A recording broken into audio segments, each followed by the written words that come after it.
Personal Journal, Entry 27. Hamilton, Rachel.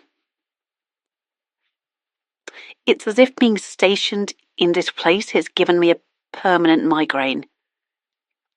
I've always hated children. There's perhaps a small window between 3 and 4 when they're vaguely tolerable and still cute. But once they start attempting to think and establish some form of individuality, then the illusion is broken. Society is broken. That much is clear. You don't have to be someone who hangs off the Prime Minister's every word to believe it. It's clear. Any time you step into the festering inner city or catch a glimpse of what passes for a modern man these days, be they the lowest, poorest layabout, or these new moneyed lickspittles peddling their wares in the financial sector, they're each the same sort of selfish, myopic scum. The next generation are far worse, and I dread to think what the next decade would have looked like if this project hadn't begun. It's not guaranteed, of course, but the results and some of the experiments have been remarkable.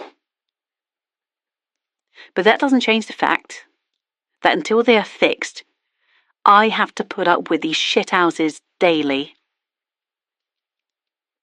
Today, what's running the usual new intake orientation? I'm explaining to them how they'll be screened for venereal diseases.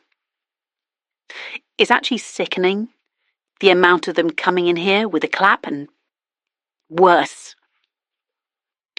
So as I'm talking, this little shit, Dawson, I believe his name was, hops out of his seat and proceeds to produce his member. And he says to me, "Here, miss, you can check mine out right now," which is apparently the height of wit to the Neanderthals in the session with him, because they were guffawing and rolling around the place. I didn't need to say anything to that. The sergeant on duty dragged him to the side by his collar and proceeded to put the boots to him. That shut the rest of them up quite smartly. Must have really ticked him off, though, because this went on for quite a while. I was able to finish my presentation without much disturbance. His sobbing through broken teeth had a profound effect on his behaviour. Perhaps I should be concerned that this incident didn't bother me. But you have to understand, nothing else works. They don't give a fig for authority. They don't care about appropriate behaviour in a public setting. That is a barely distant concept to them. They are animals, acting only on instinct and whatever nasty whim takes them in the moment. Oh, they really should be in good health when treatment begins. I understand that. But what does it matter? Who would miss this one if the procedure doesn't take? Some people don't deserve to breathe the same air as the rest of us. And looking at his record, it wouldn't be long before he does something that deserves hanging. That's if he hasn't already. I wouldn't put it past him. You can tell just by looking at him. Going nowhere, doing nothing. A pox on our society. It's just not fair. It isn't right that they don't experience the same kind of suffering they put others through. Oh, sure, the work we do here is painful, but it's not the same. No, they deserve much worse than they get. The enforcement staff, the ones who were coppers before, they get it. So if one of these animals happens to take a little tumble, then, well, it's just desserts, isn't it? Still,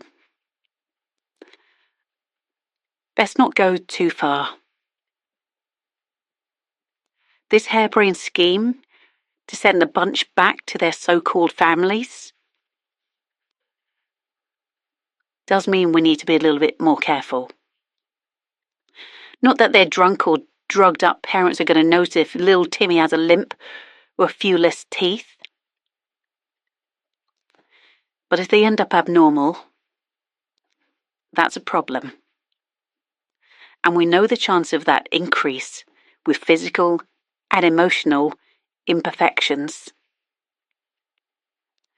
I still don't really believe the research team's conclusions on the psychological factors.